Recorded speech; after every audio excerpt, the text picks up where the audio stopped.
All right, y'all. Let me go ahead and shut that music off, man, so we can get into it for a little bit. Crazy, man. So, got a lot of action going on behind the set, huh? Got some backstage action going on. So, hopefully it translates into the fight, right? All right, got a few of y'all in here. What's going on, man? Robot Chicken, what's up? He said probably on a beer run. Nah, I don't drink, man. I don't drink. Well, I just quit really. I hadn't drank like in a while, you know. Had one last farewell drink, but I don't drink like that anymore.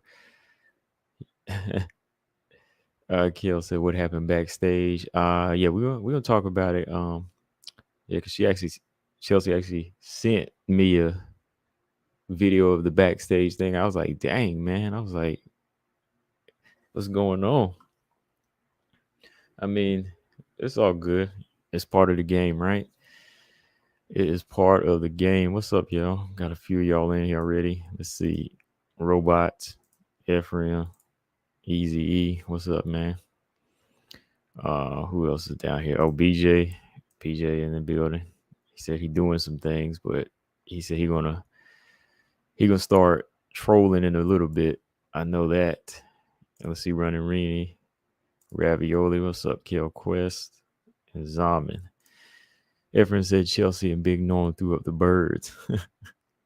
They did, man. I mean, it didn't really come to any blows or anything like that. You know, they had enough people around to stop it, but it was just funny because Norma was talking trash.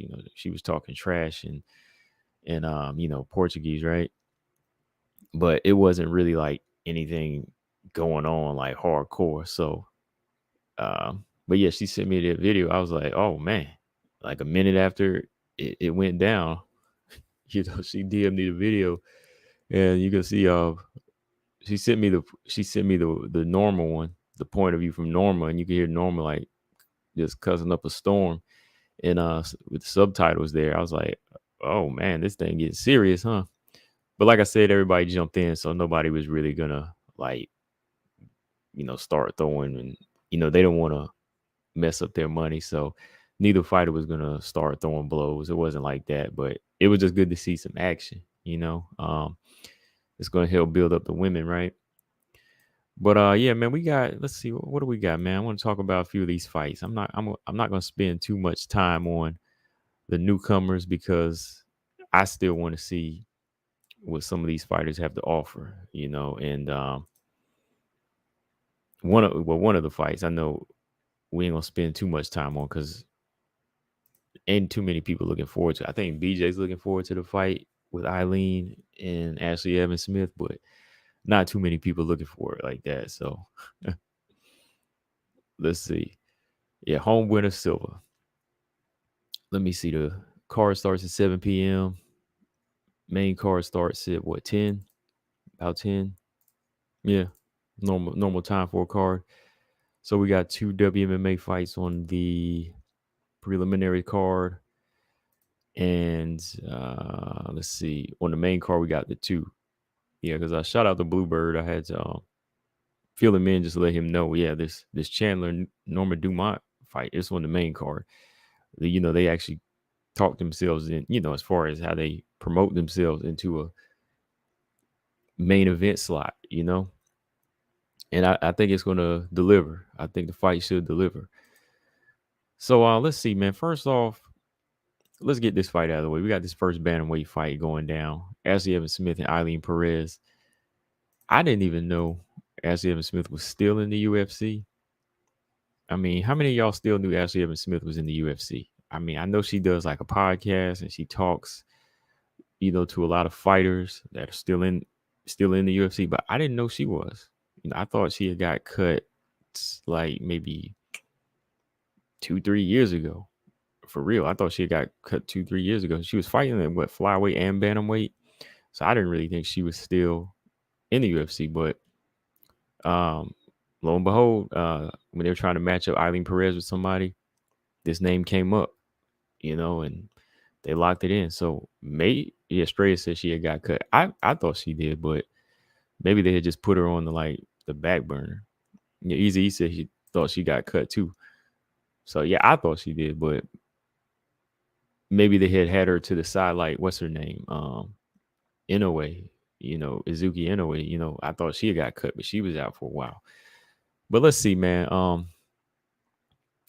I don't know. There's not much I think of this fight right now because Eileen Perez, she talks a big game, but she's still trying to find her way. So she's promoting herself with a lot of talk. Um, she's one of those scrappy type of fighters. She's a ground fighter, but there's nothing really that stands out about her. Because I can't really call her like a solid, dangerous grappler either. Because she got submitted quick by a bad mistake in that Stephanie Egger fight. And she was fighting on the underground circuit, like samurai fights. You can see them fights on YouTube. Nothing really like stood out about her. So hopefully she's gonna, develop into something. Hopefully she's been working behind the scenes since that Stephanie Egger fight, which was like almost a year ago, like September last year, about 10 months ago. And since then, she has cancellations. So hopefully she's been working behind the scenes. So they didn't really want to throw in there with somebody that was going to thrash her like Jamie Lynn Horth or Lisboa. Them type of fighters like Chelsea Chandler herself, because Chelsea had called her out. Chelsea got about 5 fights total in the career too, but I believe even looking at her record versus the 9 fights of Eileen Perez, you can see Eileen Perez don't have that type of experience, that type of well-roundedness, even like Chandler. So maybe that's why they didn't want to match her up. So they said, you know what, let's pull out Ashley Evans Smith. Let's pull out Ashley Evans Smith and bring her back to the forefront just for this fight. If she loses, right? So that's Eileen Perez. Let's look at Ashley Evans Smith here real quick. She's 6-5, hasn't fought since 2020, since the pandemic. And she had fought Norma Dumont. I believe that was at bantamweight. And then she fought Andrea Lee at flyweight like 4 years ago. She's on a 2-fight losing streak. Last fight she won was 5 years ago against Beck Rollins. Before that, she was on a 2-fight losing streak to Ketlin Vieira and Cheesecake Morris. Sarah Morris, for y'all that don't know. That was like 6 years ago. 7 years. Dang, she has a 8-year career, in the UFC. Her overall 8-year career is, let's see, 1, 2, 3, 4, 5, 3 and 5. 8 years in the UFC, 8 fights, 3 and 5. Gone for 3 years. And I believe she has some injuries too, right? Did she have some injuries? Some things going on and some other things, getting caught up in some scandals, stealing, her and her boyfriend was reportedly stealing. So I don't know if that has something to do with it. But she's been out of action for a while. So when it comes down to it, she's the perfect fight for Eileen Perez right now. Both have been on some layoffs. Eileen Perez needs somebody with UFC experience, but not somebody that's going to go in there and straight obliterate her right now. Because I believe somebody like the new girls they signed, like I said, Jamie Lynn Horth and the Muay Thai fighter Lisboa, I think they would probably hurt her, So I don't think she's ready for those type of fights. So, somebody like Ashley Evans Smith brings a stand-up game, pretty decent chin for the most part. She's never been stopped, I don't believe, maybe submitted once in her career. But yeah, she's pretty tough. I will give Ashley Evans Smith that. She will go in there and throw down. She will go in there and trade, but she's not really one thing stands out about her. I say it would probably be her stand-up that would probably be her benefit in this fight. Let me just read some comments. Ravioli said, I didn't know either. I forgot she even fought. Yeah, I know. That was like 3 years ago. Zama said there are 2 contendership type fights in 2 heavier weight classes and still bottom level strawweight fight is the most interesting in the event. Yeah, that bottom level strawweight fight, I think, with Dudikova was going to be the more interesting. Robot Chicken said Evans is a hero for getting Fallon Fox out of here. Oh yeah, that was solid, man. Like she went to, I mean, that Fallon Fox, like she really like damaged one girl, but Ashley Evans Smith said she wasn't having that, man. She beat the crap out of him. She sent him on his way, man. I mean, I'm not being mean. I'm just saying like that's what it was, because really, Fallon Fox shouldn't have been fighting them women like that. He shouldn't have been in there fighting them women. So Ashley Evans Smith, I will always give her credit for that, man. I will give her credit for that. I mean, Colton said she was stealing. Yeah, she was stealing. And I mean, everybody makes mistakes. Everybody makes mistakes. I mean, it was on camera. So, I'm sure she had to fess up to it. She had to fess up to it. But, yeah, I will always give her credit for doing that, though, man. Putting that beat down on Fox like that. She wasn't playing in that fight. But since then, I mean, she hasn't really stepped it up and evolved as this fighter. So, this is going to be her last chance, in my opinion. They bringing her back. She's coming in to fight a newcomer, one that's trying to make a name for herself. Let's see if she can go in and stop the train. I mean, I don't have much to say. I mean, I think Eileen Perez has a chance on the ground, just because that seems where I've seen Ashley Evans Smith get a little bit more put in danger, as far as looking at her losses. She's been submitted a couple of times, and seeing her on her back before, she hasn't looked the best. So to me, I think that's where Eileen Perez wins the fight. I think stand-up wise, Ashley Evans Smith, longer, bigger, better chin. I think she can win the stand-up battle. So I think it's striker versus grappler. It's a pick'em fight to me. I mean, I'm not really going in for a pick on this one. So whoever y'all want to pick on this fight, who do y'all got? Ashley Evans Smith, Eileen Perez. Now, I jumped on this live just to see if y'all want to pick. But if I had to pick, I mean, Perez, I guess. Teron, what's going on?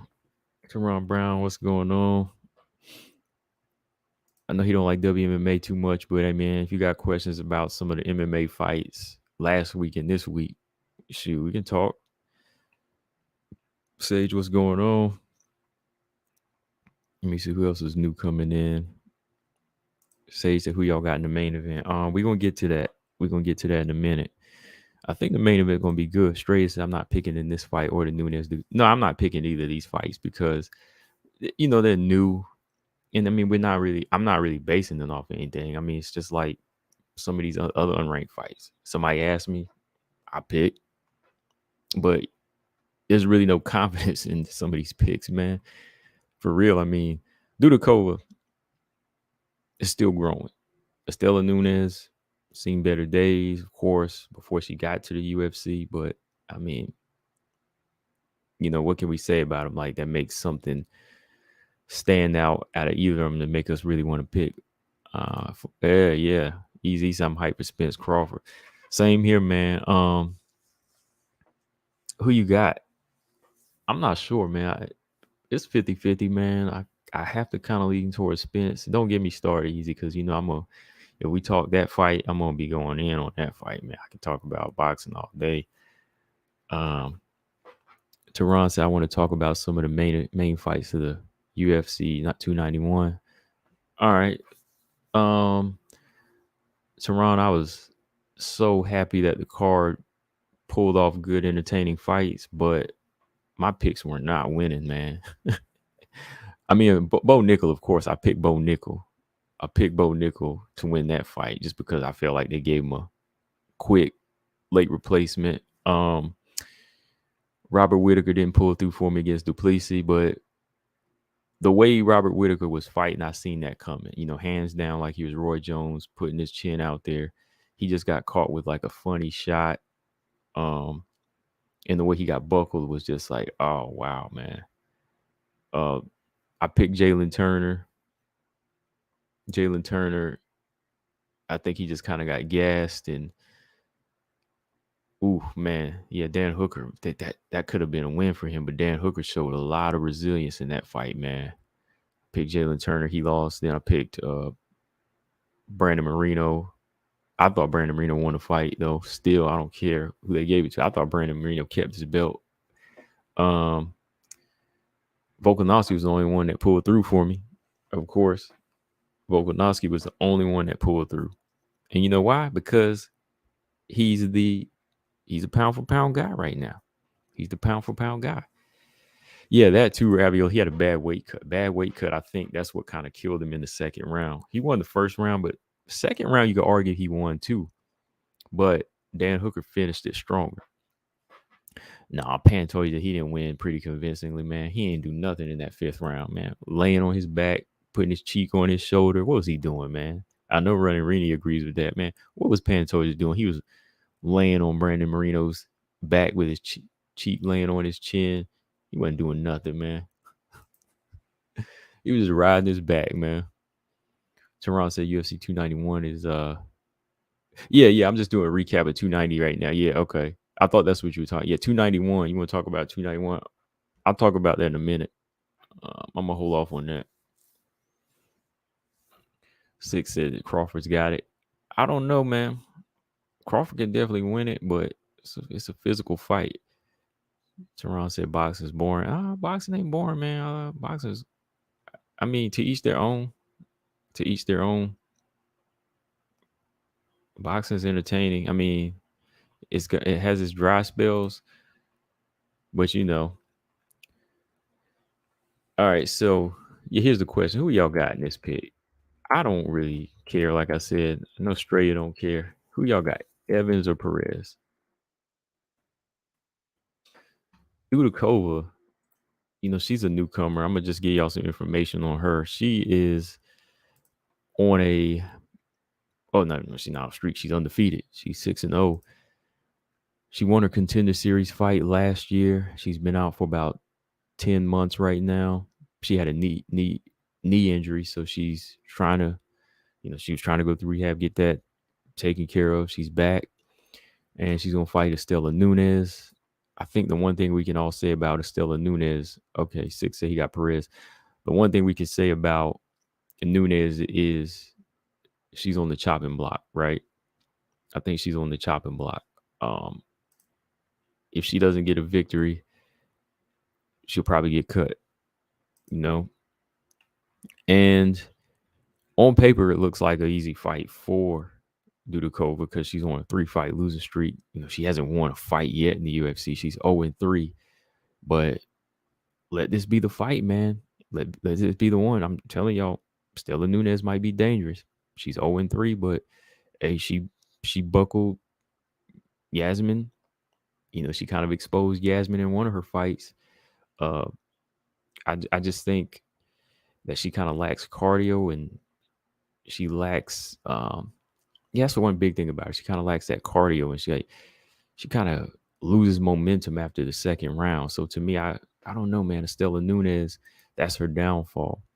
But let this be the fight where she does gas up and she could go in there and do something. Dudakova, I'd say her best bet is on the ground too. I was watching her last fight and she kind of fought a safe fight in the contender series against Maria Silva. Kind of neutralized her, fought a bit of a ground fight there. So really, this was just kind of a showcase fight. I'm not really gonna say it's like a fight you got to pick. If y'all don't really know, Robot said he's got Dudakova in this fight. Okay, and he's got Perez. I'm pretty sure more people are gonna watch 291 over Crawford Spence. Nah, I'm gonna have both screens up, but Crawford Spence, nah, I'm sorry, man. MMA gonna have to take a seat. I am gonna watch Miranda Maverick and Priscilla Cachoeira. For y'all don't know, that fight's going down, but my full attention is going to Spence Crawford. It's gonna be on the big screen. Just so y'all know, this fight is going down, right? I think Spence said on his Twitter, he said, "Ain't nobody watching Bellator that night." It was funny how Errol Spence said it. He was like, "Ain't nobody watching that, trash." I was like, "Dang." Oh man, the way Errol Spence said it too, I was like, I know he's gonna get a lot of MMA fans pissed. But yeah, let's jump to hold on. Yeah. Six says Spence Crawford is long overdue. It is. Errol Spence ain't nobody watching Bellator on Spence Crawford night. He's nobody care about no MMA on that night. And like I said, I'm gonna have UFC on my phone playing, but Spence Crawford is gonna be playing on the big screen. Oh yeah. NOA and Fullerton. Yeah, I gotta watch that fight too, man. That's gonna be a good fight. That one's gonna be tight though. I think NOA got the speed, man. Might give Fullerton some problems, but Fullerton got the power and the strength, size advantage, but combinations and hand speed, I'm gonna give that to NOA, man. NOA and Fullerton. I usually go by the good big man beats the good little guy, but I'm not sure, man. Like NOA is a little bit more seasoned when it comes to fights and championship fights, I believe. So I'm gonna hold on to this one 6. Ask me next week. Ask me next week. Ravioli actually thought, well, no, Ravioli actually that Manon fight is a perfect example how she could do it a second time around. Yeah, this is her second chance to deal with that type of style. George Page, what's going on, man? George been killing it with them interviews, man. He been interviewing a lot of bodybuilders, man. Those are a lot of good chicks too. A lot of good women. They're taking the time out to do interviews too. That's a good thing, man. Those. What's the last one I seen? What's the girl with the short hair name? CB. Shebe. I'm a fan of her now. What about the other girl, George? Is she ever coming through? What was her name? Lexi or something like that. Is she ever coming through for an interview? I thought you said that one got canceled or something. Hold on. Okay, Walter Bell said, "What are your thoughts on Izzy coming into the octagon using the N word?" I'm not getting any of that. In my opinion, he has a point about the Africans not being a colonizer. He has a point about the Africans not. I don't know, man. Izzy, sometimes he doing a little too much. I ain't a fan of that word. I don't use it, and I think he need to chill on that. And there's a way to approach certain things, and sometimes, I think money just gets to some people's head, and Izzy, he kind of need to take a sit back, and if you want to fight the guy, just fight him, or call him something else. You know what I mean? Like, I don't know, man.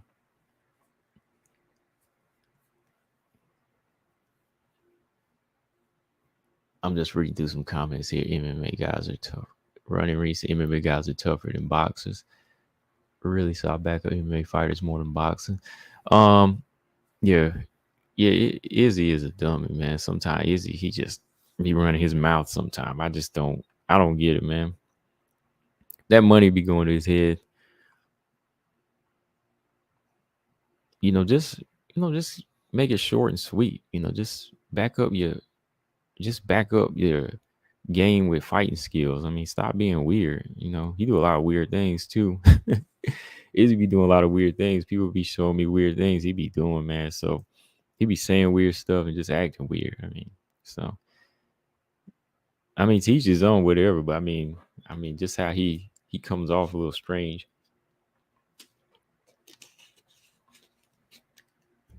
I don't know. But yeah. Anyways, Teron says, "See, the thing with boxing, the main event is the only good fight in MMA. It's a lot of good fights before the main event." Now that's true.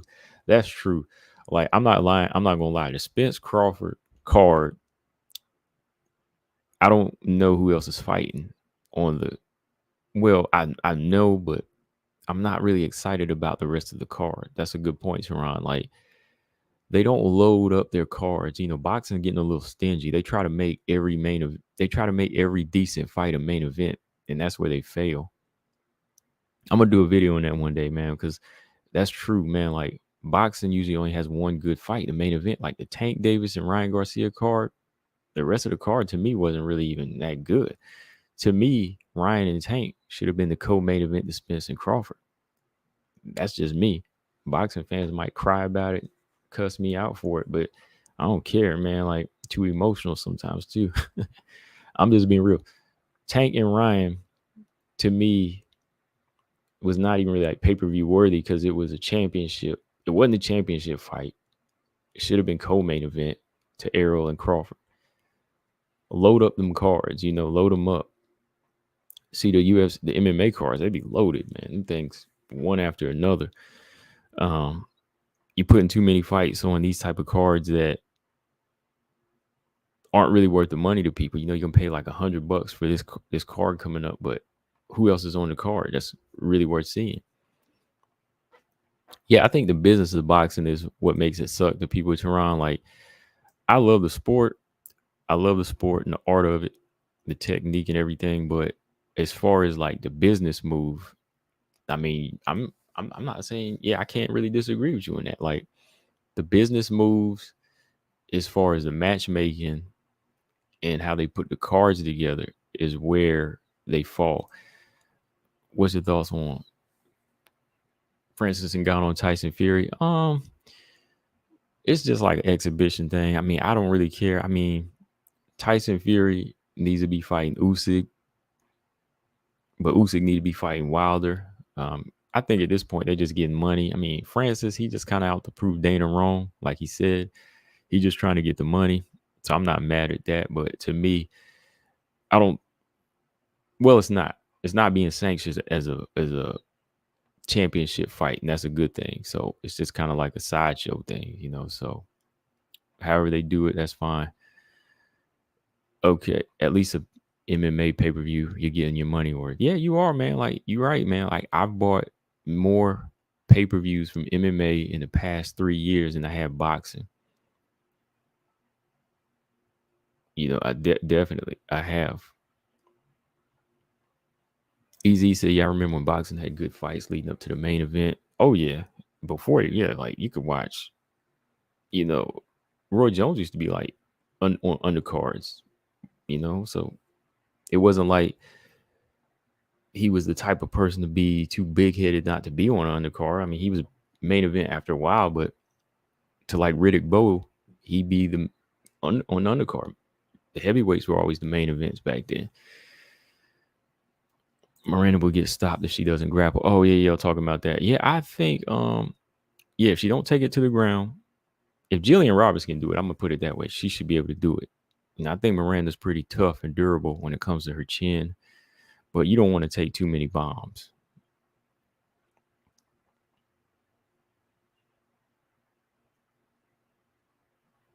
Sage said, isn't that what boxing has always been about? That one big fight is the main event. Boxing fans pay for it every time.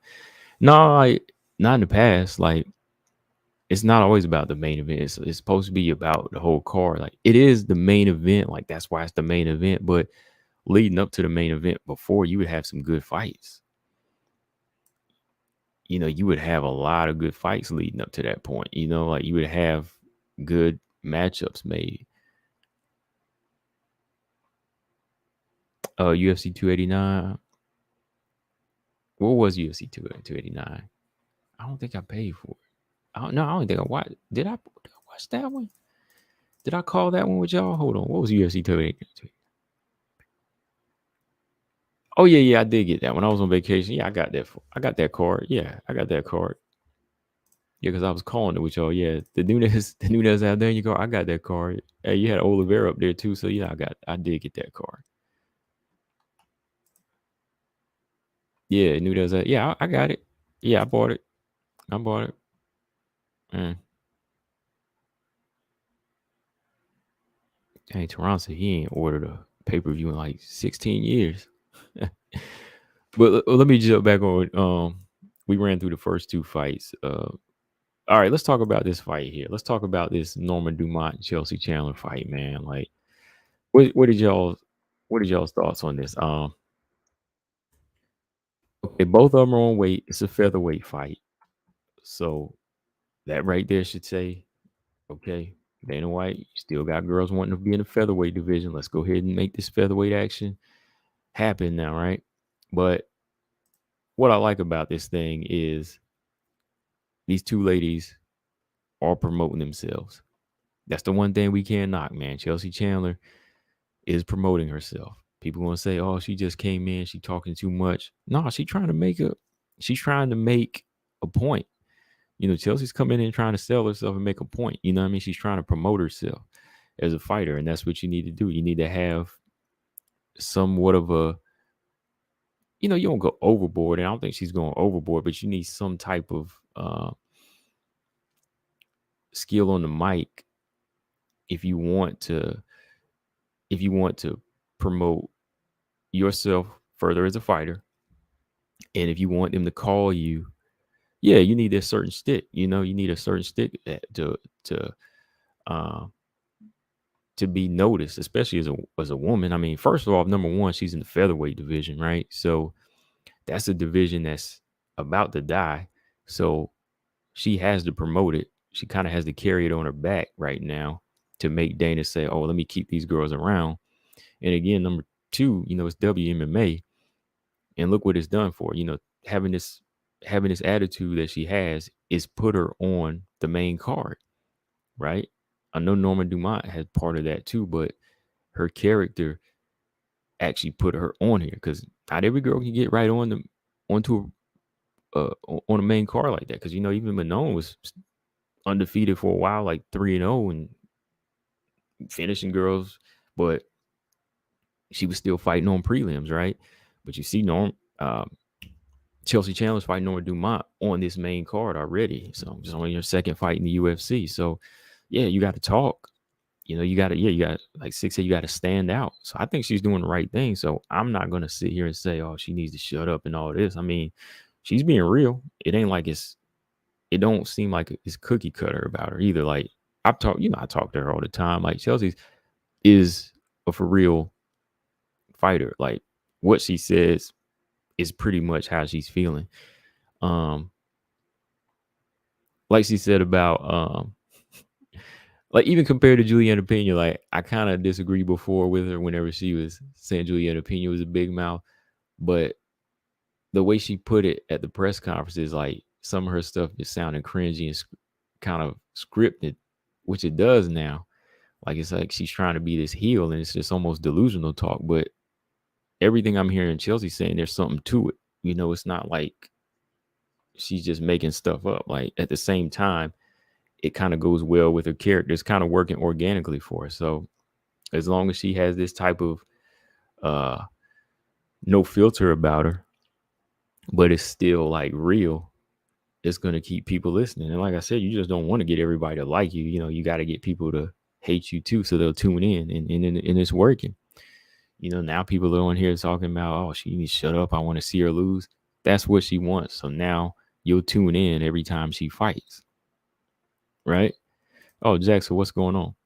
Yeah, Robot Chick, I'm just saying, she's making a good show of herself right now. She's not doing OnlyFans and all that. She's doing the fight game, and she's carrying an attitude like a fighter. So Chelsea's making it happen. She's on the main card. Between her and Norma, like I said, the stirring up between them is working. It's promoting. That's what you need, though. Like I said, it didn't come to blows. It didn't get their fight canceled. They both made weight. This is what we need. They both were giving each other the finger. Norma Dumont over there cussing her out in Portuguese. And, both teams jumping in at the right time to stop them. Both got it on camera, So now it's going to be like, "Oh, I want Norma to shut her up," or "I want Chelsea to shut her up." "Oh, I can't wait to see this fight." So now we got some legit trash. Yeah, we got authentic trash talk, like Six said, because like I said, sometimes when you hear Eileen saying stuff, it's like, "Oh man, come on, girl, what are you basing this off of?" Everything you hear in these two talk when they talk face to face, it's like it's more organic, man. It's working. Six said we need an authentic trash talking WMA fighter that brings numbers. Yeah. Sixth set, Gamboa versus Spence was also a good fight. You mean Crawford? Crawford versus Gamboa. That fight was okay, yeah. It wasn't a bad fight.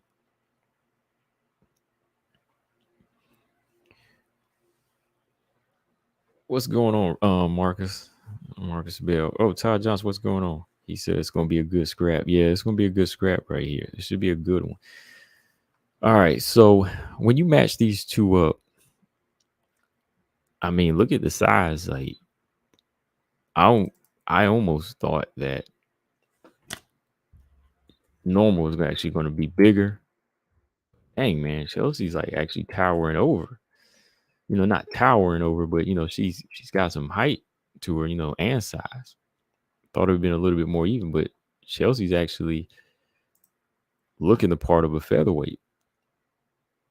So I'm thinking that this is the weight class where she needs to be and where they need to keep some of these girls right now. So Chelsea Chandler, let's see, 5'7", 67-inch reach. No, that's Norma Dumont, sorry. Norma Dumont is 5'7", 67-inch reach. Chelsea Chandler is 5'8", y'all. Okay, she's 5'8" with a 68-inch reach. So, yeah, bigger. A little bit bigger. I'm sure Norma's got some weight to her. She definitely is. So I'm not gonna say she's like all around just like heavier than Norma Dumont, but the inch in height difference and inch in reach difference. Chelsea's got a longer reach and she's taller. It should be an interesting fight, man. I think that Norma definitely has, of course, the experience advantage. She's the one that you can see start a fight, dictate the pace with some good calf kicks here and there. She'll feel you out, pumping the jab out. She'll throw with intensity in like the first 2 rounds. Sometimes I just believe that Norma Dumont, she kind of slows down in the fight. That's why she hasn't really got any finishes, because she kind of loses that thunder. She kind of loses it halfway through the fight. Because I've seen some fights where she could have closed the show. She's had those openings, like Danielle Wolf. Like, I thought she was going to knock Danielle Wolf out. Let me ask y'all this: Did Danielle Wolf hurt Norma Dumont? I believe she did, didn't she? Danielle Wolf did rock Norma Dumont in that fight, right? If I remember correctly. I'm leaning towards she did. So y'all, if y'all say no, I know you lying. She did, didn't she? I believe she did. It seemed like she walked into like one of her punches and she set up like a boxer type of punch. Danielle Wolf is a boxer, so she set a trap, and I believe she rocked her. I can't remember, man. Like, I gotta go back and watch that fight. I know that Danielle Wolf hit her square on the jaw and rocked her. I know Carol Rosa dropped her. I know that. So no, Rosa dropped her. I know Rosa dropped her, but I keep feeling like, no, I know that. I know Rosa dropped her. I'm thinking all the way back. I know that. That was just recently, but it seems like Danielle Wolf landed a punch on her. Seemed like Danielle Wolf landed a punch on Norma Dumont in either like the 3rd round of the fight. I can't remember. Yeah, Wolf did connect in that fight. I know she did connect. He said it didn't hurt her. I'm gonna have to go back and look at that fight. I'm gonna have to go back and look at that fight. But yeah, okay. So Norma definitely has the experience advantage. Most definitely. She's got the experience fighting bigger girls, taller girls already, and fighting at featherweight here.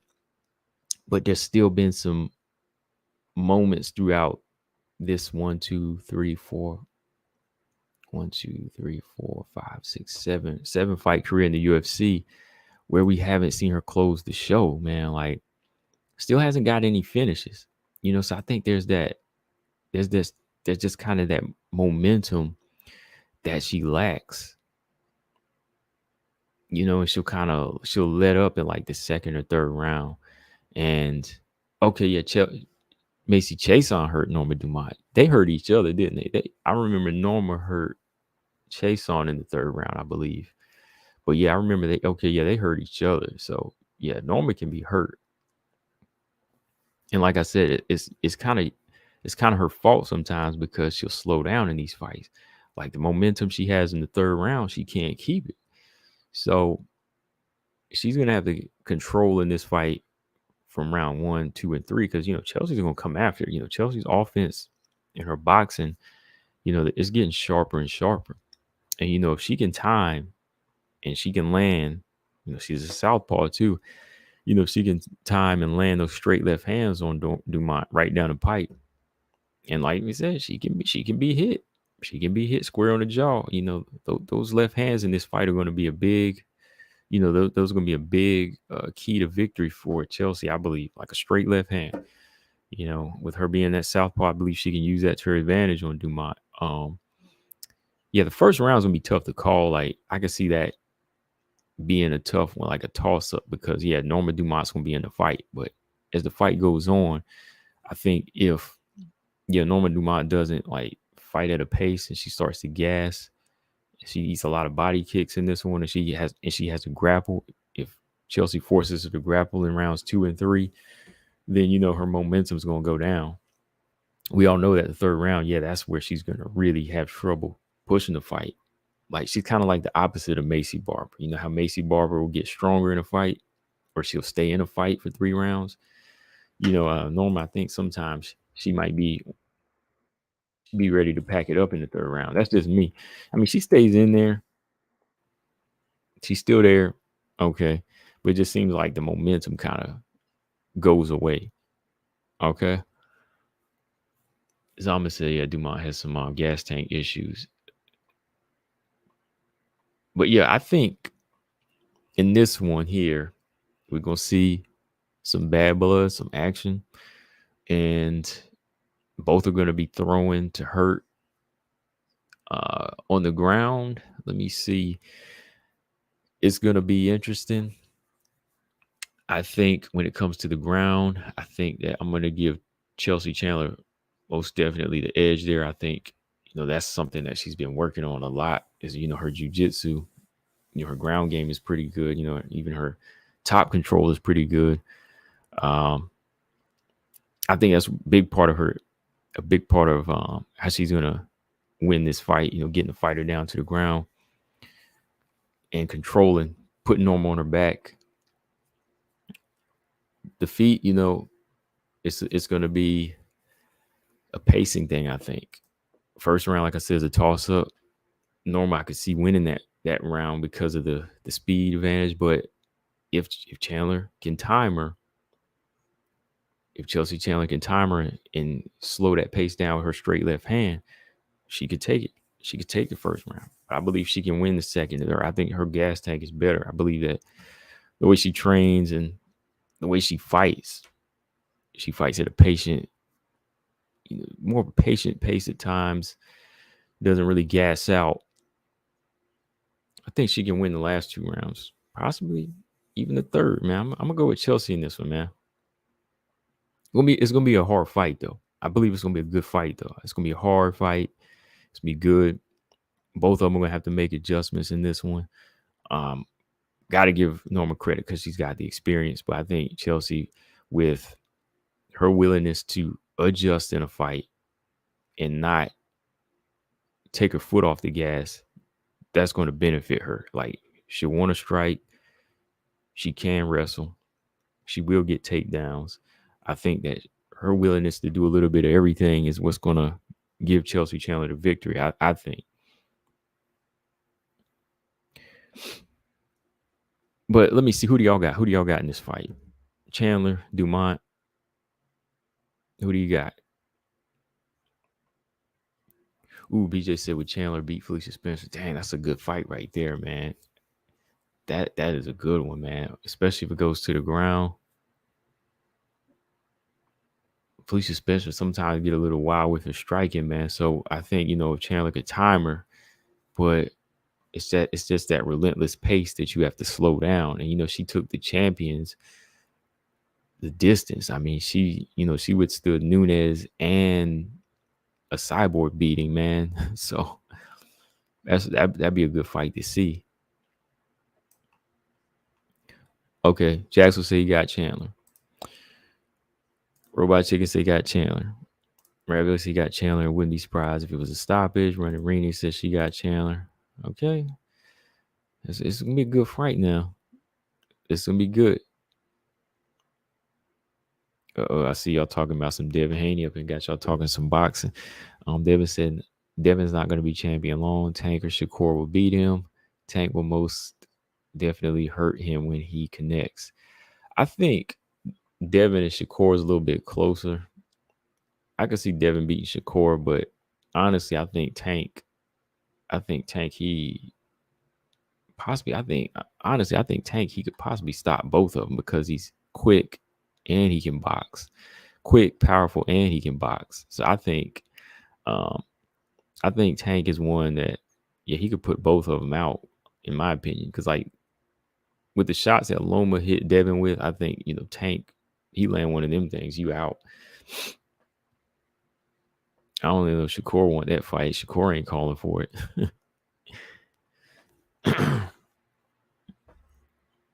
Okay, who else got a channel? Let me keep going. Six said I need to see Suarez in the octagon again.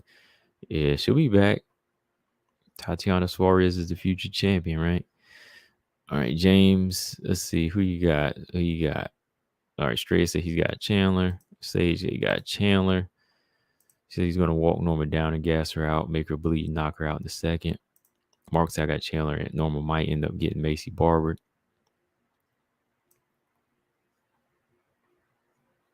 Yeah, there's power to those shots too. That's what I'm saying, man. Like, I like to see Chandler go to the body first. Go to the body first, set him up. Six said they ain't making Shakur and Tank for a while. I know. Shakur don't want that fight. Shakur don't want that fight yet. James said Tank would hurt. He would hurt. Tank would hurt both of them. James said Shakur would be down to fight Tank. I don't know. Ain't nobody really like calling Tank out like that though, man. Like it kind of. I want to see Tank in there with one of these guys now. It's time, man. Yeah, I think Tank got that real power, man. Tank got the boxing skill and the real power too. Like people underestimate his IQ, but yeah, Tank is a smart fighter. Shakur, of course, we know he is because we see him box. He doesn't have the scary power Tank does, but people get so blinded by Tank's power, but they don't look at how you be setting traps, man. But look, man, I got a boxing channel, so y'all ever want to talk boxing, I'll go over there more and live stream over there, man. So hold on. Y'all get more what's over here, but it's just boxing talk. So okay, hold on. I'm gonna do it. I'm gonna pull it up right here. Pull it up.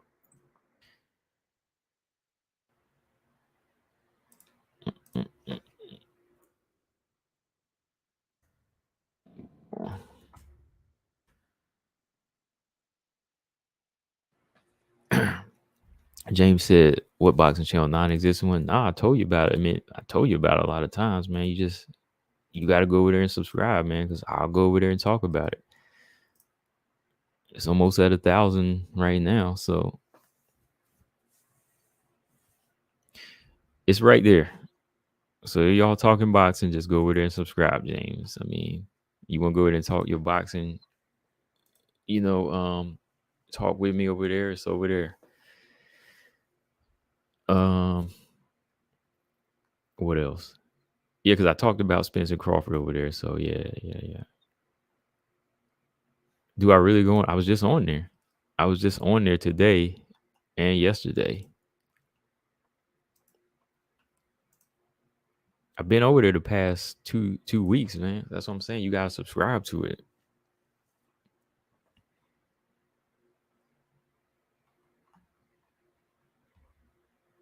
I mean, I haven't been on there. I won't be on there. I haven't been on there as much as I am over here. Yeah, of course, but I will, throughout the next few weeks because we got this Spence and Crawford fight, and you also got Charlo and Canelo. So I talked about that, and I even talked about Haney and Loma over there a while back.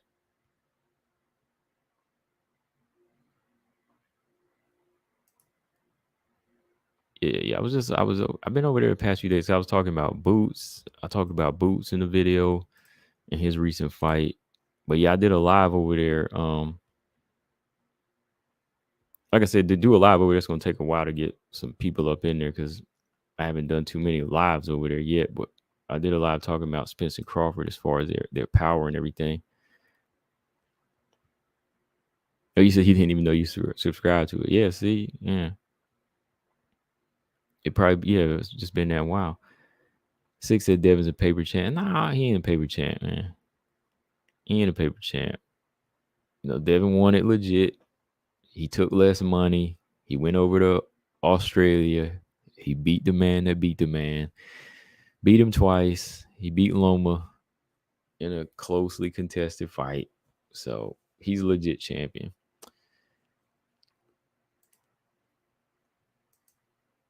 All right, so it looks like most of y'all got Chelsea Chandler. For real, ain't nobody picking Norma. BJ picked Norma. Ain't nobody picking it. Okay. All right, let's see, man. Holly Holm and Myra Bueno Silva, man. Who was Bueno Silva supposed to fight? She was supposed to fight Misha Tate, right? Yeah, she was supposed to fight Misha Tate. That's right. All right, make sure I hit the like button. Yeah, she was supposed to fight Misha Tate. That's right. But Misha Tate, I think, broke her hand or something. So, yeah, Holly Holm, man, I gotta give this girl credit, man. With this woman, she's already 41. She's been fighting a long time, and Holly does not know when to quit. Holly doesn't know when to quit. I mean, that says something about her, man. Like she just don't care who she fights. So let's take some time to give Holly Holm some credit, man. As a warrior, she fights everybody. Win or lose, Holly fights everybody, man. I think Holly Holm, just not only has a competitive nature, but she just has that. She just has that what's the word I'm looking for about her? And no, I'm not. Well, part of it's pride too. Part of it is pride, which can be scary. She wants to continue to fight, and it's the ego. It's the ego too. Ego is a big part of it too. She keeps making you step it up, saying one day I'll be champion again. But for the most part, I like the fact that she fights everybody. She won't turn anybody. She won't turn anybody down. Yeah, that hunger. That's something I'm looking at, Ravioli. Yeah, hunger, man. Hunger is a big part of Holly. Like she stays hungry. But I think sometimes those natural things about her, like the hunger, kind of, and pride, like I said, and ego, they kind of blind her ability to overall evolve as a fighter. I mean, what do you think, man? Like, what do you think about that, Ravioli? Because, yeah, she'll fight anybody now, but I haven't seen enough change in her. Like, only, I'm going to say as of recently, but maybe like 4 or 5 years ago, 3 or 4 years ago was where she started to change just a little bit. But there's still some major things that she needs to change as a fighter to really, really show that she wants to be champion. I mean, and that's the difference. I think that's what I'm trying to say is she's hungry to be a fighter, but is she hungry to be a champion? That's a better way to put it, man. What do y'all think about that? Is Holly Holm just hungry to be a fighter? Is she hungry to be a champion? Because to me, to be a champion, I think there needs to be a lot of changes made throughout the past couple of years, right? There needed to be more changes. I mean, we've seen her wrestle more. We've seen her use her physical strength more, but I haven't seen like a full-on change even in her approach to stand up. I think a lot of people kind of get her timing down, and they can start to predict her combinations. I think that she's not making those necessary changes. And by changes, I mean sometimes you got to change gyms, right? Some fighters, when they know they need to get something different and they need to get a grasp of something, they'll leave a gym and go to the next one, right? Because they're hungry to be a champion. One thing that makes Valentina one of the best to ever do it is you see her everywhere. Not saying you got to go overseas and do so many different things, but she's always there. She in Vietnam right now, right? Or I'm not sure right now, but yeah, Raviel, she needs to go to Thailand or something, right? Yeah, she'll go. You see Valentina go here, go there, Japan, Vietnam and Thailand. She's going to all these different places, never staying the same. And I think that's an important part of it. I know she want to show loyalty, but sometimes I just think stepping out of the box is gonna get you to what you want. And part of me thinks, yeah, she's not just hungry to be a fighter; she is hungry to be a champion because she says it. She says it because she said, "Hey, I feel like I'm one fight away from a title shot." Whether we agree or not, hey, she does want to be champion. But to me, you got to, I think, take the initiative to kind of step out of the box and leave sometimes, and take a different approach. Of course, she knows that too. I think it's more of a loyalty thing now too. Now that she's 41 and probably a little bit more comfortable and thinks everything can come to her, and that's where she can make changes, right? But who knows? I still think she has enough experience going into this fight, to not have to worry about some of the things that Mayra Bueno Silva is bringing. Now, I'm not saying it's going to be an easy fight, not at all, because Mayra Bueno Silva has been working. She's been getting that grappling in and that judo work with Kayla Harrison, so she's dealing with strength. So that's one thing that Holly's going to have to make sure she's ready for. The strength training of Mayra Bueno Silva, it has been step. She's been taking a level up. Her grappling's taking a level up. Like I said, she in there getting tossed around by Kayla Harrison and working with strong fighters like that just to prepare her. So, Holly going to have to look out for that. But I think the offense, the intensity of the strikes of Mayra Bueno Silva can be effective for so long in this fight. If she can land good calf kicks like she's been working on, she's still bringing that shoot box style. Maybe she can time a few combinations from Holly, shoot her right hand up the middle. She might have some success, if Holly decides to wrestle and take her to the ground, that leaves Mayra Bueno Silva that opportunity to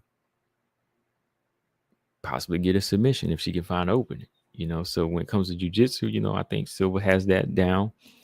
So she just got to look for a little reckless moment. Yeah.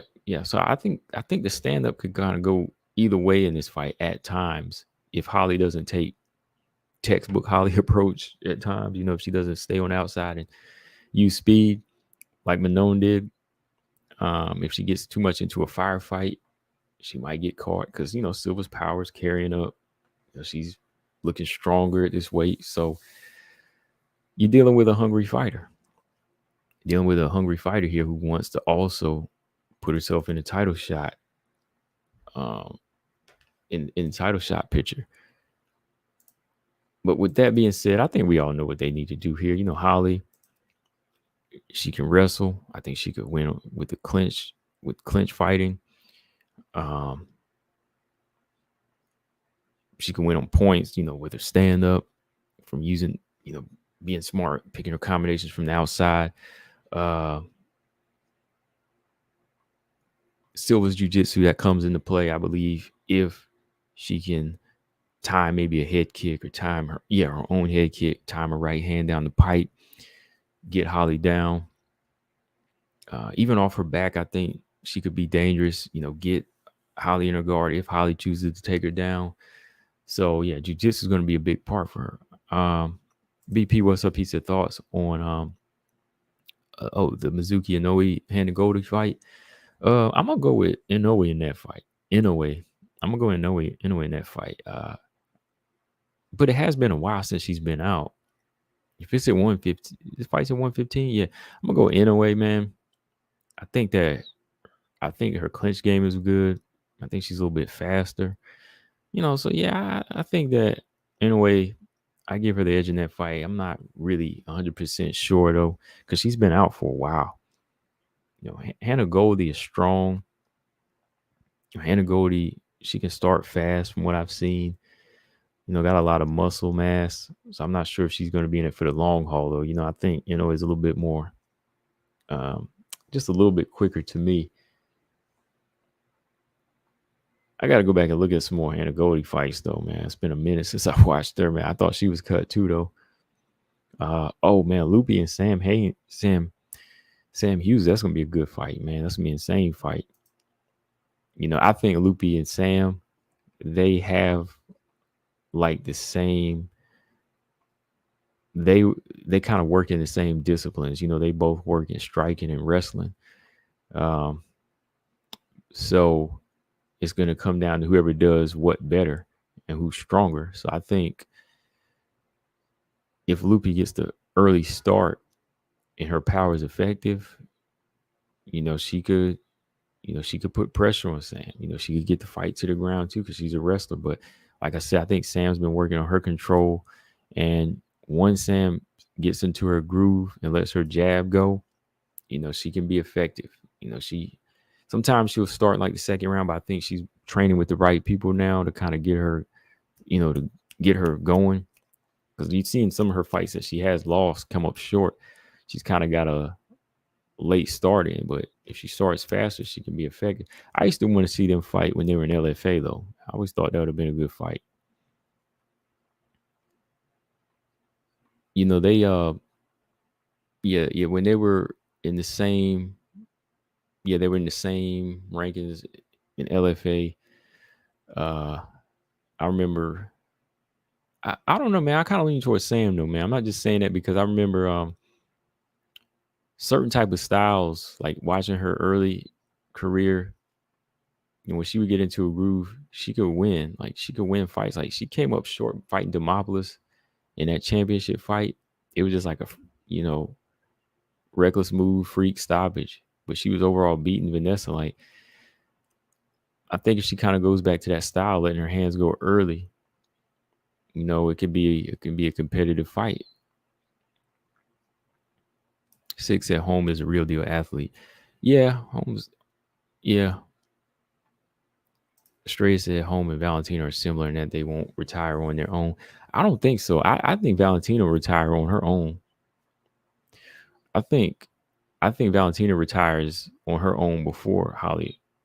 Yeah, Valentina would, because Valentina's already said it herself that she don't want to stick around too long, and she doesn't want brain damage. She doesn't want brain damage like that. So I don't think how Valentina has that hang up like that. Valentina was fighting in a manner to keep her career going. You know what I mean? Like Holly Holm fights it in a different way. I believe Valentina fights for self-preservation, to take care of herself. So, she can prolong her career, avoiding damage, but I think she still has a date when she knows that's it. It's time to hang it up. I think Valentina thinks about that. Like she has said that it's not now, which it definitely isn't now that she has to get her belt back.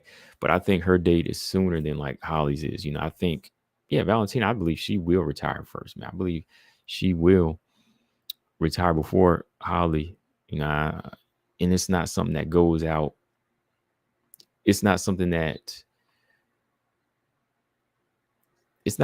where I really felt like that before, that they're in that same boat. Like I know James, big Valentina fan, you should probably feel the same way, right? Like Valentina's not the type to hang around longer, right?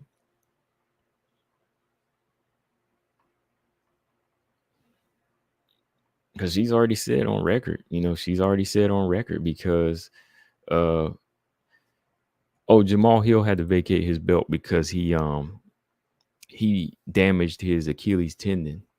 So he's gonna be out for a while. Yeah, man. Shout out to Jamal Hill, man. That sucks, man. He damaged his Achilles, ruptured his Achilles heel. Yeah, so he had to vacate his belt because he's gonna be out a while. He said he didn't want to hold up the division, which I respect. He said he'll be back to fight for it later. He wanted to fight Prosper, but he can't do it now.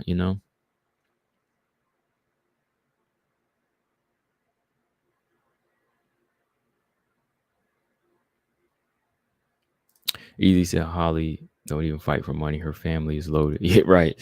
Yeah, it's not money. It's definitely not money, man. It's more pride and it's more just, competitiveness. But make y'all's picks for Home Bueno Silva. I'm gonna go with Home in this fight. I'm gonna stick. I've always been a Home fan since boxing, so and I guess I'm making fan picks here, right? So it sounds more like a fan thing, but as an analyst and as an MMA fan, I guess try to separate the two here. I'll separate it. Okay, so fan pick is Home, but in a technical standpoint, I'm gonna still go at Home. I think she has the experience. I think she has all the tools that's needed to keep Myra Bueno Silva honest and off of her. I believe even if it goes to the ground, Silva could have that moment to submit her, but I believe Holly has it in her to stop any submission attempt. Now, if any submission attempt happens, I can see why it would happen because it would probably be a reckless moment, or it has to be something that factored in that Bueno Silva improved off of, right? So who do y'all got home with Bueno Silva? Let me see here. All right, BJ said Misha almost finished Holly in round 2. Eh, she didn't get the victory to what, round 5. She could never beat Ronda though, man. That was crazy. You said great listen, so much better without looking at comments. Dang. Wow, what's going on in the comment section, man? That's got you. BJ crazy. All right. Oh, Gabby, what's up? She said, who you picking in these fights? Okay, so the first 2 fights, I'm not really going for picks. I'm kind of gonna watch those because there's still some things I need to see in Dudakova. But if I had to, I'm gonna lean towards a newcomer in Dudakova. Just because Estela Nunez is 0-3 right now and doesn't really have that gas tank. So I'm gonna go with Dudakova.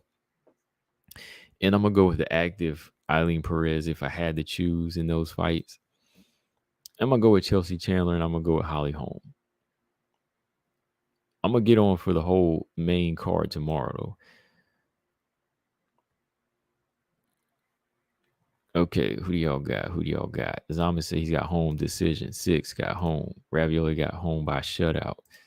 Robot Chicken said he got Myra Bueno Silva. 6 he got home with the TKO. Dang. Sage said he got Myra Bueno Silva. Ground game advantage. Late round TKO is very possible. Ooh. Yeah, if Holly was off, man, she might get stopped. Like some people were saying she seemed like she was sick. Easy said Holly is not easy to take down either. No, she hasn't been. Straight, I hope Bueno Silva wins because I want to see change in that division. But Home has the advantage. Yeah, Robot Chicken said he got Silva. Okay. Runnerini said she got Home. Easy still on at Home. Easy. Yeah, submission is pretty much how I see it going for Dudakova for Zaman. All right. Yeah, Ronda's not coming back. He said he got Holly Holm by first round KO. Okay. All right. Who else is on this card though, man? Let me see.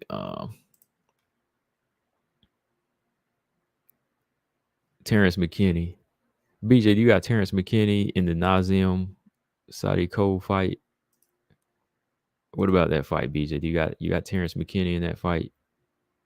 Who you picking in that fight? At Nas, how you pronounce his name? Sadikov. Terrence McKinney got stopped in his last one, right? Okay, since you around. Oh, here we go. Todd Johnson still in the building. He said Holly is gonna have to go through a war, but I got her by decision. Okay. Okay, so let's go back to this card. Tehran, you came back just in time. So yeah, I was recapping 290. I thought you wanted to talk about 290, but you want to talk about 291. Oh man, it's not a bad card. I'm looking at it right now. Oh man, I mean Dustin Poirier versus Gaethje. I mean, we know that's gonna be a war right there. That's gonna be a war. That fight's gonna be a war. Jan Blachowicz versus Alex Pereira. How did I forget about that fight? That's gonna be crazy, man. I'm I'm looking forward to that fight right there. I don't know about y'all because Alex Pereira, that's where he need to be is light heavyweight. Alex need to be a light heavyweight, man. I mean, he's done his time in middleweight. He's been able to beat the champion, but this is where he probably needs to be size wise, for his health, his weight. But he's gonna need a little bit more than his stand up game because Jan ain't no joke, man. Jan's clinch game, Jan's takedowns, his wrestling is gonna be some issues. So Alex Pereira gonna definitely have to deal with, trying to keep him off of him. So we're gonna see if he can. I'm sure his power carries up. But we're gonna see how that takedown defense is. Oh yeah, you got Tony Ferguson and Bobby Green. Oh man. I mean, who y'all got in that? Tehran said 291 looks better than Crawford Smith. I mean, overall, you're gonna have some fireworks. You are gonna have some fireworks. You got Derek Lewis. Derek Lewis is a preliminary fighter now. Wow. What y'all think about that, man? You think Derek Lewis Derek Lewis is on the prelims. Derek Lewis is on the prelims and Kevin Holland's on the main card against Michael Chiesa. Y'all think they got that right? Let me ask Tehran since you brought it up now. Do you think Tehran, do you think Derek Lewis is in the right place? They got Derek Lewis. I'm used to seeing him on the main card. Yeah, Zama said he's done though. I mean, compared to Michael Chiesa versus Kevin Holland, I just kind of thought they would put Derek Lewis as an opener because he's either going to get knocked out or he's going to knock you out. Oh yeah, you got Wonder Boy Thompson on this. He's on the prelims. Oh yeah, Miranda and Priscilla Cachoeira, they're the opener. So they opening that fight. They fight card with some bangers, man. Tehran said he should be on the prelims. Man, I think he should be the opener. He should be the opener, man. He should be the headline opener because he either gonna knock you out or he getting knocked out. And that's what people want to see. Michael Chiesa versus Kevin Holland. I mean, no offense to either one of them. I like them, but they should be the headliner for the prelims. See, Easy said Lewis should be on the main card for the simple fact he's a massive fan favorite. Right. That's how I look at it. He either going to give you that knockout or get knocked out. Walter Perez said he mostly gets knocked out now. And yeah, I'm just saying, man. Oh, Marcus said him being on there is about right. I don't know, man. I would put him on the main card, put some heavyweight action on there because somebody's getting knocked out with him. Todd Johnson said Jan is trying to bang with Alex. He better not. He better not, man. I think he need to take that fight straight to the ground. He better take it straight to the ground. BJ said I got Jan, and he said Terrence is getting stopped. He said Terrence McKinney is getting stopped. Running Reed says she gonna go with Dustin Poirier. Paulo Costa versus Ikriam. Hmm. I'm I'm going for Ikriam. However you pronounce his last name.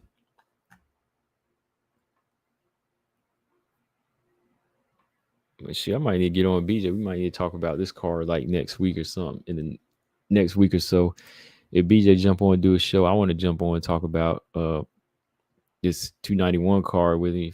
If you ever if you doing a live show for it in the next 2 weeks or so. Dustin and Gaethje, oh man, that's a it's a blood fight. That's gonna be some blood in that fight. Yeah, Green and Tony Ferguson is gonna be a war, man. I believe it's gonna be a stand up war. There's gonna be action in that fight. I believe, I believe Green's gonna have a speed advantage, of course. He's gonna have that kind of pick him apart type of style. But we're gonna see Ferguson try to close that distance in on him and land something big. And I think both of them, they leave their chin out there just enough to say somebody's getting stopped. I just don't know. I just don't know who. But if I had to pick, I'm gonna go with Tony Ferguson seen better days at this point. I know Green got more losses because he's taking some short notice, but I'm gonna go with Green. I think he's got enough to pull out the victory, man. Toronto, I think Young can hold his own with. I don't know if he can hold his own. I don't think he can do it for long periods, man. I think Young's going to have to use a basic jab, and don't get fancy. He's got to time on the inside. He's got to time his jab and right to get in there. And when he gets in there, that's where you throw a few hooks and you get it straight to the ground. But like the longer you stay on the feet with Alex, I believe Alex is still going to have the advantage. I think anything he throws or anytime he's striking, it's just to get the fight to the ground. But he don't need to be standing with Alex, throughout the fight. To me,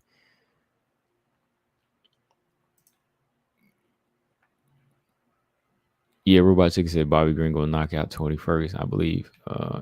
Running Ring said who's Taylor? Oh, Taylor is Taylor's on No Filter MMA. He'll jump on and do some shows. Taylor Loader, right? He said get on him and Taylor. Yeah, I think I will next time, man. Next time y'all get in on that.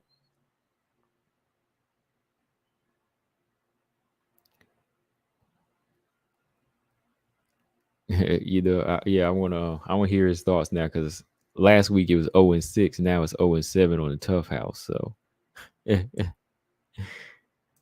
Todd Johnson said I completely agree with Izzy and the N-word stuff too. Right? I wasn't feeling it. Yeah, I ain't feeling that, man. Just too much ignorance, Todd. I mean, and you calling somebody else that too. I mean, I don't say it to anybody. I don't use the word at all, but it's just like, you up here sounding straight up ignorant, man. That's what I'm saying. Like, Izzy, he's a good fighter, but I don't know. I don't know what he stands for, man. Like, I don't like what he stands for, man. Like, and it's supposed to be like that. I mean, I'm not bashing him. I'm not putting him down. I mean, it's just my honest opinion. Like, I don't like what he stands for. Like, to me, I think Izzy just is for himself, and that's fine. I mean, whatever he says is just for his character, and that's how it's supposed to be, right? He's making his money. He don't pay my bills. I'm just saying, like, he's just an entertainer. He's a human. You know what I mean? That's how I see him. He's a human that's talented in fights, and that's where I draw the line. Like, anything else he does or says, like, I ain't got to agree with it. As long as he keeps fighting, then I'll give him credit on his stand up and his takedown defense. But when he start talking all that out the side of his neck, I'm gonna just be like, yo, you weird, man. Like, and some of the things you say, I'm just like, you strange. Definitely not somebody I would want to hang out with. Some of these people out there, they get so caught up in these fighters. They be, oh, I like this. You don't know this person outside of the cage. He just fights. That's it. That's how I see him. whatever he says, I'm like, yo, people get mad if I disagree with him. I'm like, I don't care. He's a fighter. Yeah, he said Jan was able to stand with Izzy. Yeah, he was. I think Izzy showed him a lot more respect though. Like, if we go back and look at some of the fight, I think Izzy was showing him a lot more respect because he was worried about the takedowns. In my opinion, I thought that Jan had the chance to build up confidence because Izzy was more so in defense mode. I mean, that's what I saw. That's what I saw. I kind of seen him kind of waiting and seemed like he was more so in that mode where he was worried about takedown. So while he's thinking, Jan was able to land and strike a few times with him. But I think Alex is going to be bringing more power and more. If he's piles up on a stand up, he's going to have more control, and his singles could probably get more respect too. Counters, all of that. Teron said, I'm trying to tell you guys, Jan's going to KO Alex. On the feet, or do you believe like I could ground and pound? I can see ground and pound, man. I can see ground and pound, like TKO, ground and pound. But if he finishes him on the feet, hey, man, I'm not putting any money on that. I'm going to definitely shout Teron Brown out and give him full credit for that. We're going to definitely. He said he's going to knock him out standing.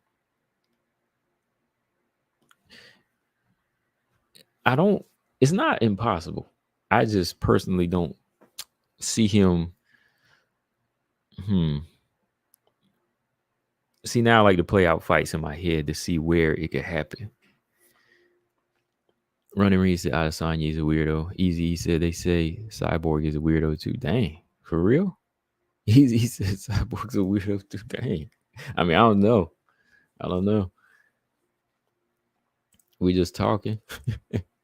Todd said, I mean, I completely agree with Combo as a brother. I hate the N word and never say it. Izzy made a fool out of himself. Yeah, I just don't say it, man, because then everybody think they can say it. And everybody be like, oh, you say it, I can say it. Like, nah, man, don't say it. Don't say it. Gabby said, I think the winner of Jan versus Alex fights Yuri in November or December.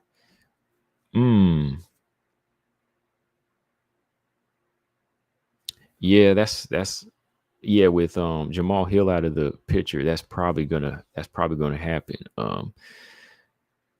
Whoever wins that fight, they're probably gonna get that shot. Because I thought there was a time when I thought, whenever Alex gonna move up, him and Jamal were gonna fight, but dang, man, now that Jamal Hill's gonna be out for a while, we might as well see he's be out for a year or a little bit longer. Like, Casey O'Neill, she was out for over a year. AC Barber, those are torn ACLs, but he's got a torn, he's got a ruptured Achilles heel.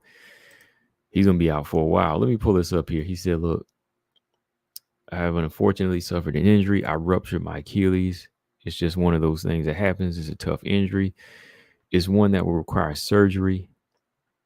It will require time and rehab and things for me to be out for a while. I was given an opportunity. I was given a blessing that came at the misfortune of someone else. Yuri Proska was the champion. He suffered an injury as these things happen. He gave up the belt and allowed for others to not hold the division, to keep it moving forward, to keep entertaining, to make sure people had a champion. He said, I'll do the same. All right. So yeah, man, that's the real champion. He said, hey, you know what? Yuri did it just so we ain't gonna hold it up. And we're gonna keep it going. Running Ring said rappers say it so much, everyone says it now. The stupidity. Yeah, I ain't gonna lie, man. I'm going record now, man. I don't listen to rap anymore. Just so y'all know, every now and then I might listen to one throwback song, but I don't listen to rap anymore, man. I really don't. I can live without it.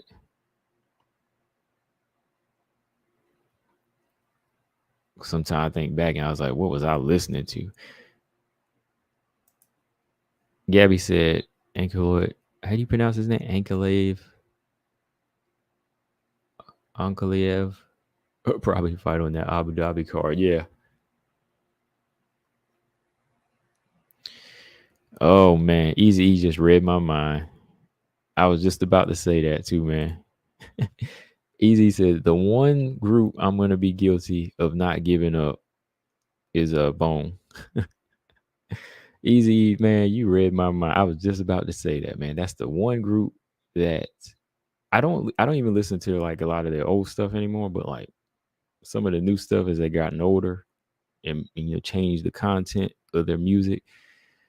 I I can still listen to them, but yeah, because I mean I grew up to them, so they're a big part of my life, their music. But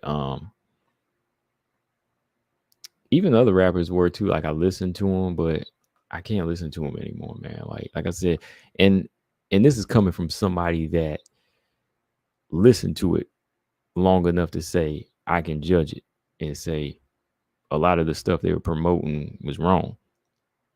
I can definitely say a lot of stuff they were promoting is wrong. That's why I have I have that I have that, I have years in it. I have years in it to say, some of this stuff is crap now. It's crap. Because before I used to defend it. I used to defend it, but I can't anymore. I can't. Yeah. BJ said he barely listened to rap too. He said it f's up his it messes up your what? Your high, you said? Yeah, but BJ said their music is soothing and melodic. Yeah, that's like I said, that's one group I don't think I'll ever give up. I don't think I'll ever give up listening to. Easy Wow. Yeah, I think that earns. Let me see. Hold on. It's a wrench night. So hang on one second here. I got to do something here.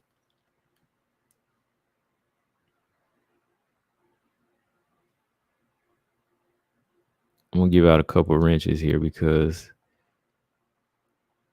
whoever's always having good conversation and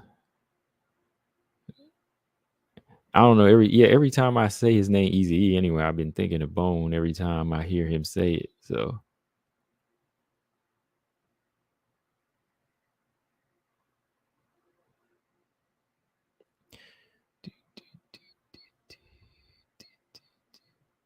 there you go. I'm feeling generous today. Yeah, but anyways, yeah.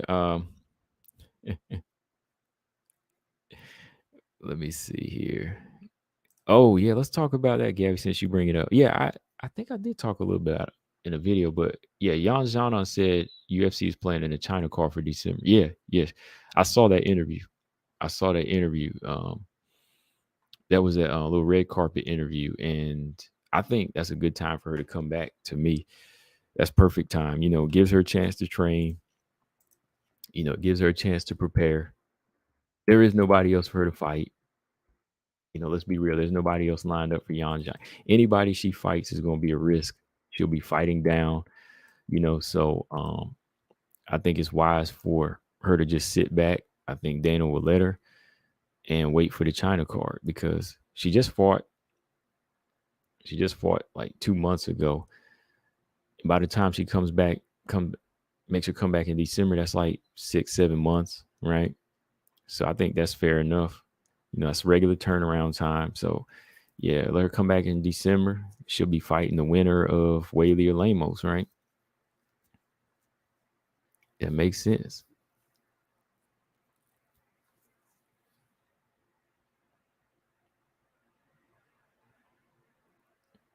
Ravioli see a little Uzi. Oh my goodness, man. Like I, I can't even, man. Like when I seen that dude, man, I never heard of him before till I seen some videos on this guy, Lil Uzi. I can't even start, man. Like got me feeling like an old person now. When I see him around, I'm like, yo, like this dude, he's on another level, man. When it comes to, I think I thought I seen and heard everything with some of the people I knew, and when I hear Lil Uzi, I'm like, ugh, man, this guy's weird.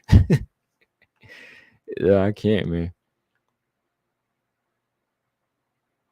Oh, okay, we got Todd Johnson. Yeah, I know Todd Johnson. He does BJJ, but he also teaches Muay Thai. Okay, shout out, man. Shout out.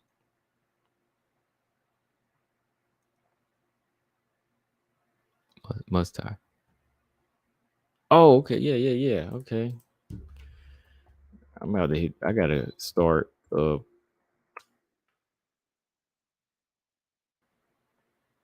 What I say? I gotta start. BJJ some one day, man. Easy said Lil Uzi is a demon. I mean, man. Were you ever a fan of West Coast hip hop? Oh yeah, man. Like that was like I think West Coast was like what got me into hip hop, like way back, like late 80s stuff, all of them the, you know, the older stuff from them. Um Even early 90s, DJ Quick and E40 and what's his name?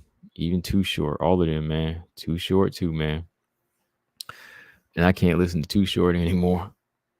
I used to love like DJ Quick too, like his production, but some of them songs I can't listen to anymore, man. Man, yeah, of course, yeah, Ice Cube, but yeah, DJ Quick was always one of my favorites growing up, and yeah, Dr. Dre and Snoop, of course. But yeah, I think like that's what got me into hip hop back in the day. I know everybody talks about the East Coast. Yeah, that's why I said late 80s. Yeah. I mean he's still making music to it now. Yeah.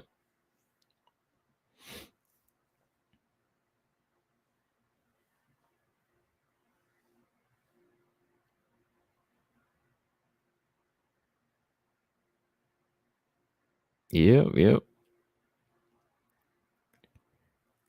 Yeah. I used to like Common and Dead Prez and them. Yeah.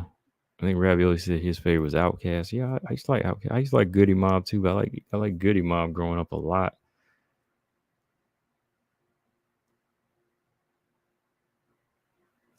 60, he don't bump Drake. I listen to like one Drake song, a couple Drake songs, from like 6, 7 years ago. But I don't keep him in no playlist either. Robot Chicken said, "Who do you listen to more, Ice Cube or Biggie?" Ice Cube. Yeah, Ice Cube definitely. Big was okay for me, but yeah, I liked Ice Cube a lot more.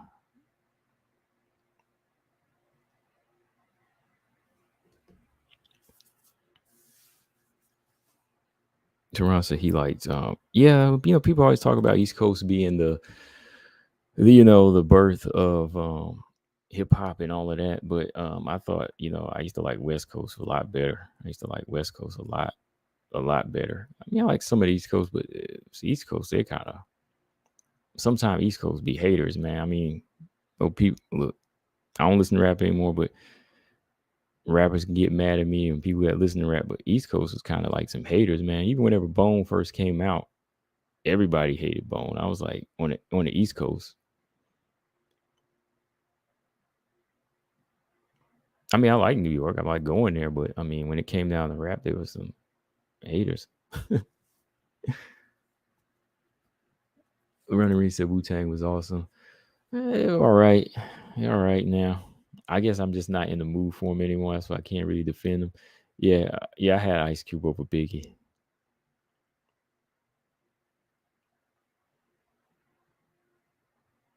James Prez. Nah, who you talking about? James Prez. He tripping about. Oh, about Biggie. Oh, okay. Yeah, I like Ice Cube better, man.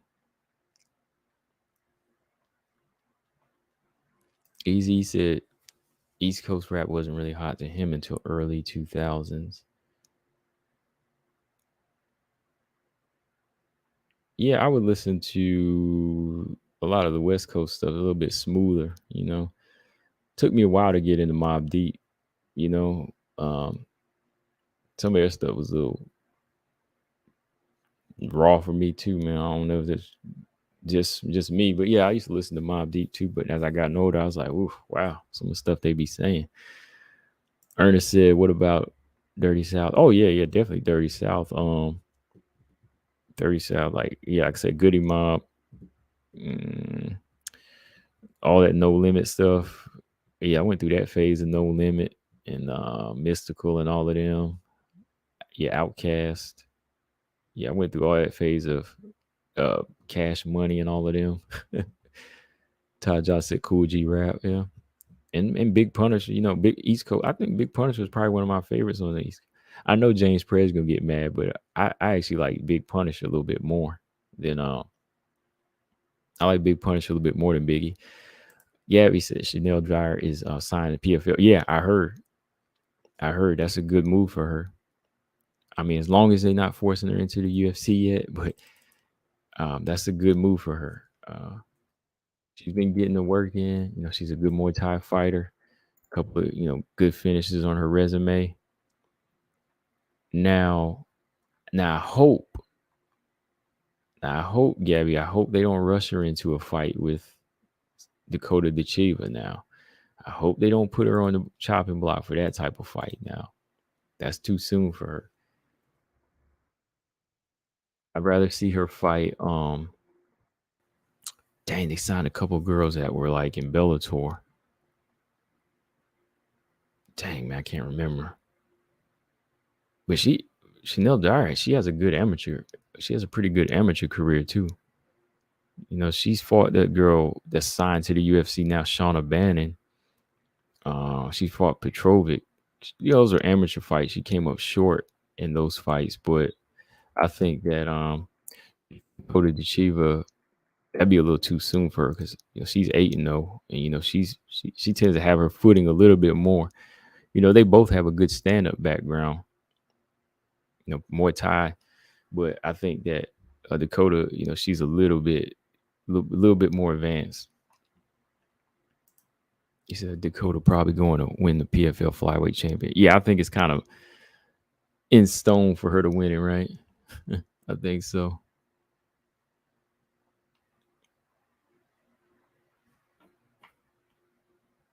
Right. Teron said West Coast.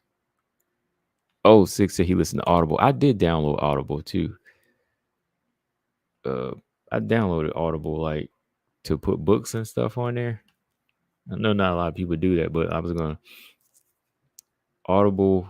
You can play like books, audio books and stuff like that. So I haven't really used it yet, but there's a show I want to put on there. We got what's his name, LeVar Burton reads. There's a show he does and he reads up that. No, he don't read on that, but he always advertised it. So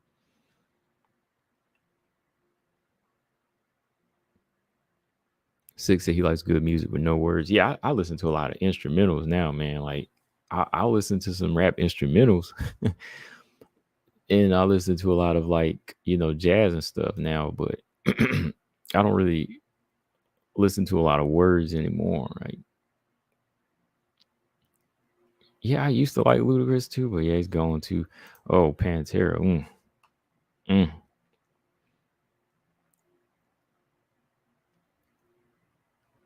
Lauren Hill's the greatest female MC of all time. That's what Ravioli said. Um, I guess now. I mean, MC Light was good, but Lauren Hill, she had a really good record. That was a real good record that she did. She never came back after that. Easy said, if I was a young fighter, I wouldn't go to the UFC unless they were offering me some major money. It's too easy to get derailed. Yeah. I'm glad you said that, man, because I'm getting sick of some of these fighters that sign too early. They see the money, they see the upfront money or the upfront opportunity, they see the uniform, and they just want to get signed. I get sick of that. There's only a few, of course, like the ones they sign, like the ones I picked before, like Tyler, Aaron, Manon, they advanced, but like the UFC, they've been signing some girls that just are not ready yet. Like they're promising, but they're not ready for the UFC experience, right? How many have we had so far lose? Ivana just lost, right? Ivana Petrovic. What is her name? Gabriela Fernandez. She just lost 2 in a row. Teresa Blader, she bounced back with a win, but she came in hard, you know. Who else? Who else? There's somebody else. Estela Nunes. You know, Estela Nunes hasn't got a win yet. Jacqueline Ammer. Bruna Brazil. You know, I was thinking high of her. You know, I was hoping. But that's like 6 right there that I think they could have done with maybe a few more fights, you know, to gain experience. And I know some people will say, oh, well, you know, they'll gain experience when they're in the UFC. Maybe not, you know, because sometimes there's certain styles that they haven't seen before. And if they don't become well-rounded or get a better grasp of being well-rounded, if they don't add more to their game, they'll start racking up losses. They'll face that career-changing loss where they're just going to downside.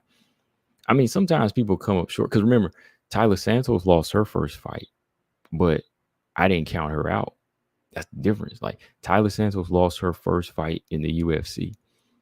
It was Mara Romero Barella, but it wasn't like a bad fight, right? It wasn't like a bad showing.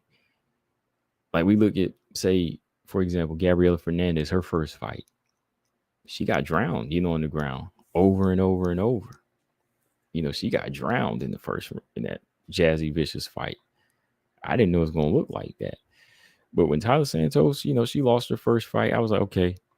It just seemed like she was a little, you know, maybe a little stiff. Maybe she just needed to break the ice a little bit, froze up a little. But it was a fight you could argue that she won too, you know? So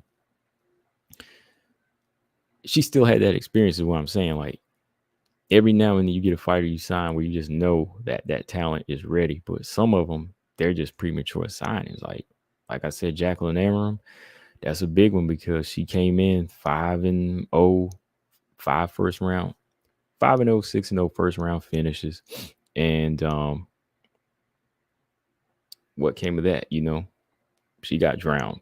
I knew Sam Hughes would win that fight because it was like she just didn't have the tools to go the next level, 2nd round, 3rd round, you know? And I said that too. I was like, whenever Jacqueline Amram won that belt, I was like, I need to see a little bit more. You know, she's 6-0 in LFA, but that doesn't mean she's going to go in here and start submitting people in the UFC. Because it's even like with Tyler again. Tyler Santos, another good example, because Tyler knocked out a lot of girls before she got into the UFC. But when she got into the UFC, didn't knock out that many girls. Didn't knock out really anybody. But she was able to adjust in a fight and still win because she didn't depend solely on knockout power or a ground submission game. You know, she wasn't just a specialist. Tyler Santos came in to the UFC well-rounded. So, yeah, scored a lot of knockouts before. But when she got into the UFC, she was like, okay, if I can't knock you out, I'll beat you another way. Same with Manon. You know, stopped a lot of girls in the beginning. Didn't stop too many in the UFC, but she still knew how to adjust and win. That's the difference between some of these other prospects. Like they just don't have it yet. Yeah, but just as some of the newbies ain't got it. Yeah, because the fact is that they'll never have it. It's the fact that they're getting signed too early. That's what it is, right? And I know a lot of people always argue that, but it's like, no, it's true. You just have to have the work put in. I know you want the money right then and there, but how long will it last if you don't put in the work? Oh, appreciate that, Todd Johnson. He said, phenomenal show tonight. Gabby said, I hope these new girls make some noise at 135. I do too, man. 135 is about to be a bust. No, I'm not gonna say it's like a bust, man. Like, I ain't gonna say it's a ghost town yet, but yeah, they this next group needs to make some noise because Holly, Pena, Aldana, Ketlin, they've all already kind of run their course. They've all fought each other at some point. So now it's time for some new blood. Lolita, what's going on? Said, hey, what's going on? Ravioli said Tyler Aaron is for sure a fight I would not bet on. Yeah, I ain't betting on that fight. I'm sorry. I'm not betting on that fight. I ain't betting on that one, man. Who is going to bet on that fight? As much as I say and that's what I'm saying, I give Tyler the edge. Zama said Aaron will overwhelm Santos. Who else does anybody see Aaron overwhelming, like on the ground or on the feet? Like, I could possibly see her pulling the trigger more on the feet, but I don't see her overwhelming like on the ground too much. Like,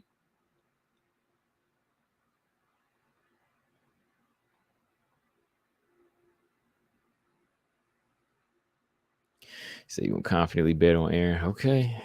I'm going in watching that one, man. Easy said Tyler's gonna split her wig for real. See, he said he confidently bets on Aaron. Okay. And that's gonna be a good fight. He said she's gonna split. Tyler's gonna split her wig for real. Oh man. Tyler said Tyler and Aaron's a great fight. That one's hard to predict. I got Aaron on that one. It's going to be a battle. Yeah, I think Aaron's jiu-jitsu I think she's better with it, purely when it comes to submissions. But I think Tyler is a better MMA grappler. I'm giving her the edge, but I don't know who's going to win, though, for real. It's going to be a good one.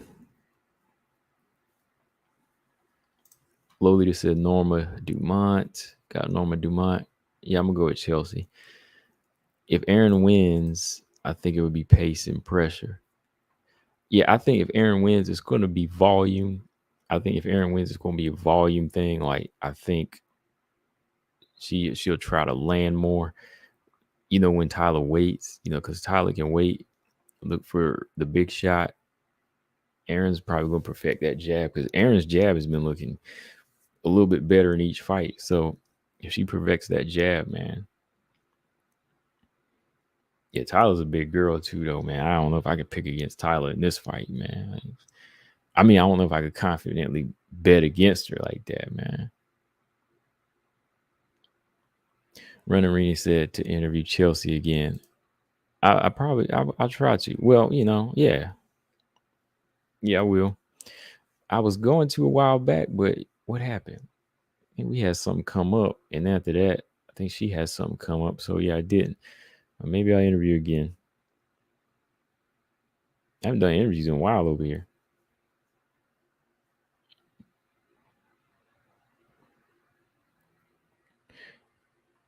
All the promotion we do for WMMA, yeah, I should do more interviews, huh? I do show without him. We do shows without him. Tyler said Aaron is so skilled. Tyler's a beast. Aaron's chain jiu-jitsu is very hard to break. Yeah, that's what makes me want to get into jiu-jitsu, man. I want to see how this. I want to get down there and see how it feels, man. Darby, what's up? He said, "How is Ashley Evans still in the UFC? I thought she got cut a while back." Man, you should have been here earlier, man, because I was asking the same question, man. I was asking that same question. I didn't know. I thought she had got cut. Now I can't lie with this. This is the way Aaron grows as a fighter. This might be the key to victory right here. Six makes a good point right here. Aaron has better coaches than Tyler. I can agree. I think she has a better team too. The people she trains with, from the young to the old, she's always had a good team around her. And that's something you might have to factor in. Like, Aaron listens and Aaron learns. She's a good listener and she'll grow. So the more and more her coaches wise her up and they study Tyler Santos, this could be the factor right here. This could be the factor. This could be the factor right here. The better team and the better coaches. Man. Easy said, okay, be prepared to get submitted a lot. It can be discouraging, but stick with it. Oh, I will. Since you bring that up, I did interview Chelsea Chandler a while back, like 3 years ago, Easy E, and she told me the same thing. I'm gonna send you the interview. It's on the channel, but I'll send it to you. I think it was her. It was her. I interviewed Miranda Maverick too. It was one of them because I asked them like what to expect, and yeah, she told me like you're gonna be getting submitted a lot. You're gonna be getting choked out a lot. So just accept it and learn from it.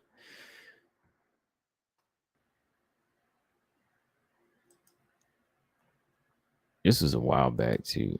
I think it was her. I can't remember this interview. It was a while ago.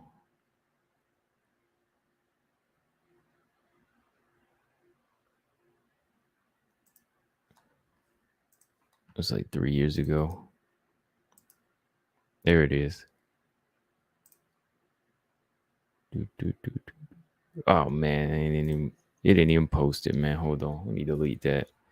I got the dang on title in there. Yeah, that nobody watching BKFC. He says brutal. Oh, I gotta go back and watch it, man. I know a couple of the girls that were on there, but I gotta go back and look.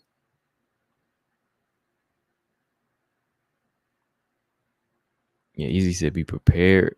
Be prepared to be submitted. Yeah, I'm gonna be open to it. I ain't gonna act like I know a thing. I don't know what as much as I watch it, I don't know anything physically, man, on how to do it. So Gabby said I had a feeling Yasmin would lose, but I chose to ignore it. But I had a feeling Hooker and Duplessis would win. Yeah, I had that same feeling, like the night before when I talked about it, because I seen her get hit so many times with the right hand, and I thought she'd be able to withstand the power. I knew Denise Gomes had a good chance to win, but I thought Yasmin had a couple of other gears that she was going to switch to. I thought she had a couple of gears that she was going to switch to, and she was going to maybe strike from the outside and control the distance and jab a little bit and win a few rounds, on her feet. But it's not in her to fight a safe fight, which is going to be her downfall. Like, of course, it'll keep her on the map as an entertaining fighter, but years are going to come off your career big time. So yeah, when Yasmin ate that right hand, I was like, oh boy, this is it. That was it. She was out the door. Oh man. Danny McCormick will defend her title. Maybe Fatima Klein will fight for the belt next. Oh yeah, that would be a good fight. They were supposed to fight before, but before they were supposed to fight before Danny won the title, but the fight had got canceled for whatever reason. I can't remember. I think Danny had to pull out or something. Yeah, Danny had to pull out, and Fatima had to fight that one judoka. Yeah. He says Yasmin has no distance management. She's also very stiff. I've seen her looser, man. Like, I don't know if she's like really stiff, like, but she just had like no use of her jab. Like, she just had no use of long strikes. It's just like everything she wanted to let go was hooks and a little bit of angle to her punches. And what was that, man? That was so amateur. I mean, I'm just looking back at it now and I'm like, come on, like, what were you doing? Yeah, hit the like button, y'all. Hit that like while we still on here. I'll be on here for a little. I ain't gonna be here. I'm gonna get off here in a few minutes because I actually gotta go soon here.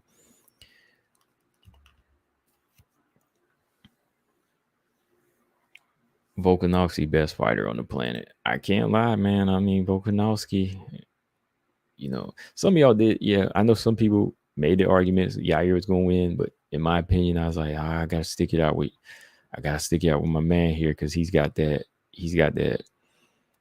well-rounded game, man. He's got that wrestling. Volkanovski's a tank, man. That dude can take a hit. He can take away your hits, put you to the ground.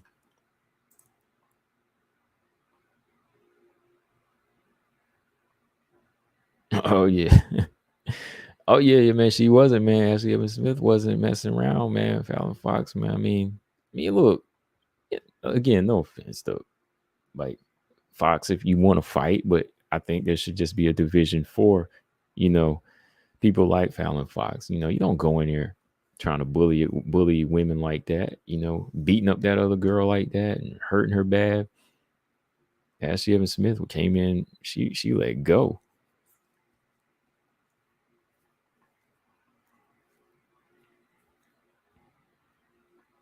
Molly said, I cannot wait for Dumont versus Chandler. Oh yeah, that's gonna be action, man. That little backstage scuffle, they needed some of that for promotion.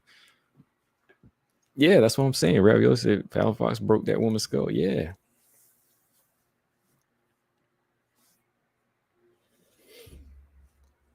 Easy said, I feel bad for Alexa. As soon as they started this whole Mexican push, they all been losing. He said they jinxed themselves, man. They should have wrote it out, man. They should have wrote it out for at least 2 title defenses, and then, but they want to promote it, man. They want to promote it. They got to promote it. You got a lot of people that are behind them champions because they are Mexican. Marino, Rodriguez, Grasso. They want to go ahead and sell it, but they jinxed them, man. That's 2 down, man. Let's see if Grasso can keep it going.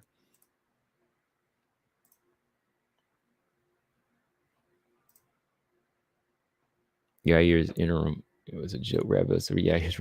I mean, I was one of the ones that said, yeah, I don't consider him a champion. The real champ is Volkanovski.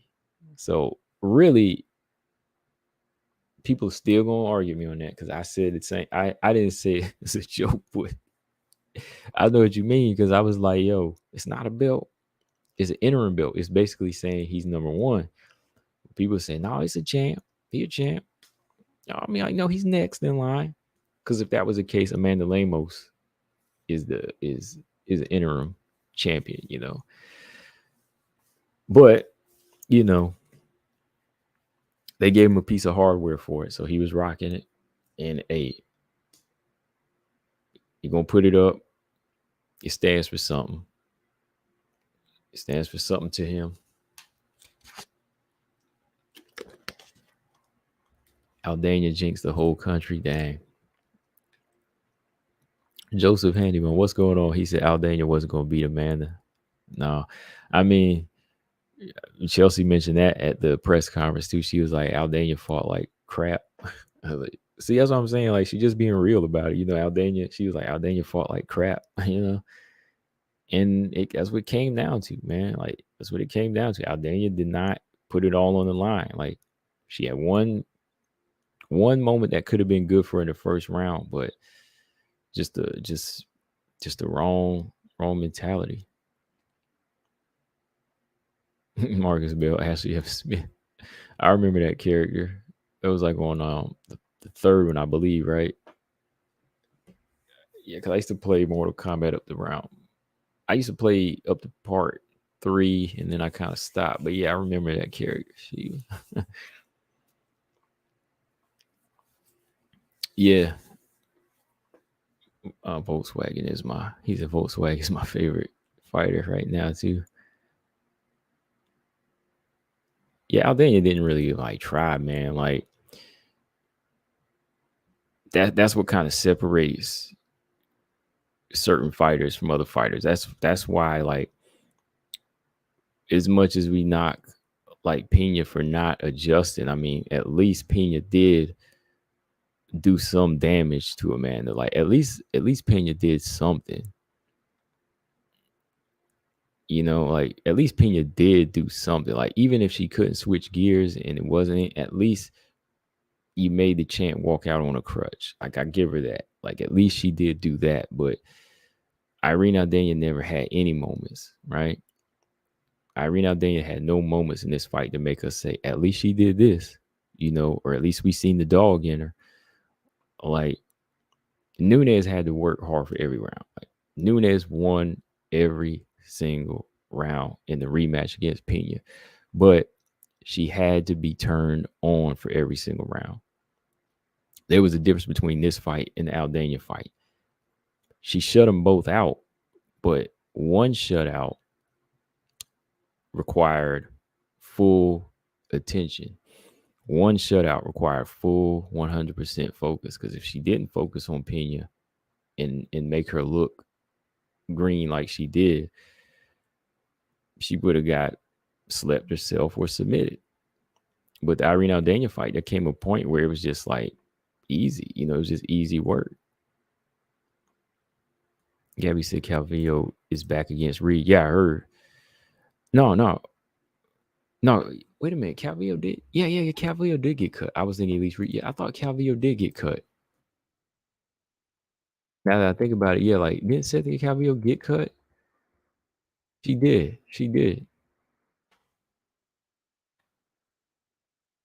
Yeah, I remember that, because I remember seeing the remove roster thing. Like, I know Marcus Bell know too, right?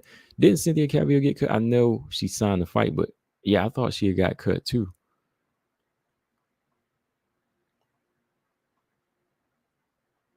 Hey, maybe they wanted to give her a veteran, somebody to test her out now. Maybe they're giving her one more chance.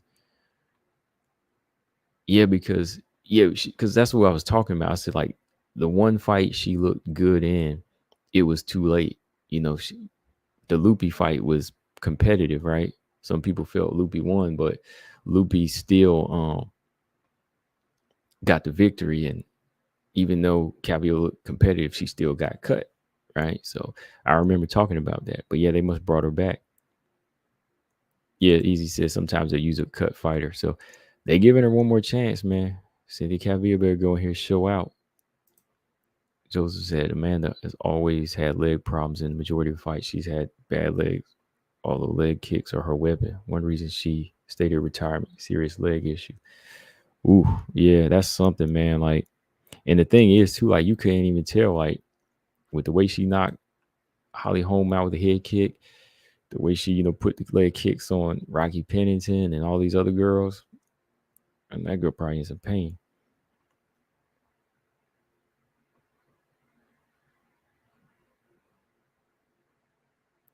All right. But yeah, with that being said, I'm gonna get up out of here, y'all. This is been on here about 2 hours, because I know I ain't been on live for like 5 or 6 days. So I said, I'm gonna kick it with y'all for a little bit.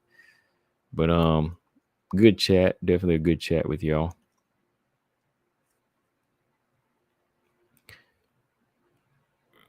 Hold on.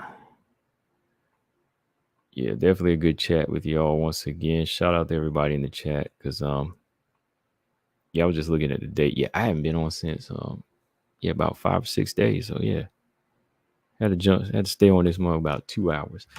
Joseph said, "Great chat. Appreciate you, man. Appreciate you always coming through. Who you got? Who you got in these fights, man? Joseph, who you got? You got Holly Holm or Myra Bueno Silva, Norma Dumont, Chelsea Chandler. Who you got?" Mark said, "If Cynthia loses this fight, it's time for her to give it up." Yeah, that's the thing. Like, not only will she be gone again, but retirement might be calling. So she got to show up, man. This is a fight. This is a winnable fight. This is a fight she can win too. Don't have to worry about power. She got to bring it back to her wrestling and her grappling roots, man. Cynthia Calvillo got to go back and remember what she did to Montana and Jillian Robertson, right? Or Jillian Robertson, right? She submitted Jillian Robertson before. She got to go back to that type of game, man. Man, that would have been crazy if they made Cynthia versus Jillian. That would have been the fight. That would have been a rematch to see if Cynthia Calvillo has enough to still beat Jillian of today. They should have made that fight. Easy said he got Chandler, Smith, and Holm. Okay.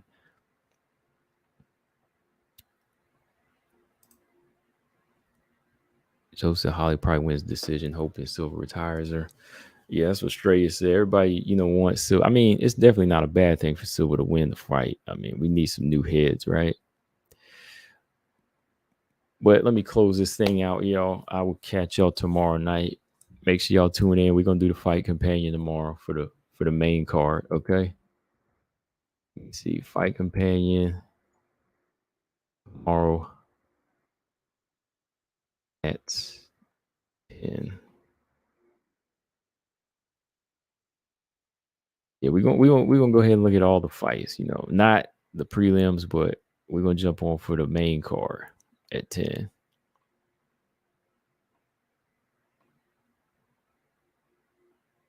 Yeah, Cynthia. Yeah, she recently beat her in that too, that BJJ match, right? All right. Yes, I'll catch y'all tomorrow. And hit that like and subscribe if you haven't. 1, 2, 3. Close these tabs out. And Darby said he'll be there tomorrow for sure. Oh, most of y'all are, like always. Most of y'all usually are. Oh, Todd said I had a partial tear in my Achilles heel playing in a pickup game, and it took over a year. It's going to be a minute. I feel horrible for Jamal Hill. Yeah, it's going to be a while, man. I might as well go ahead and say it's going to be like a year and a half, because the fighters that tear their ACLs, they're out for 14, 15, so could be a good 2. But wishing them the best. I'm out, y'all. Peace.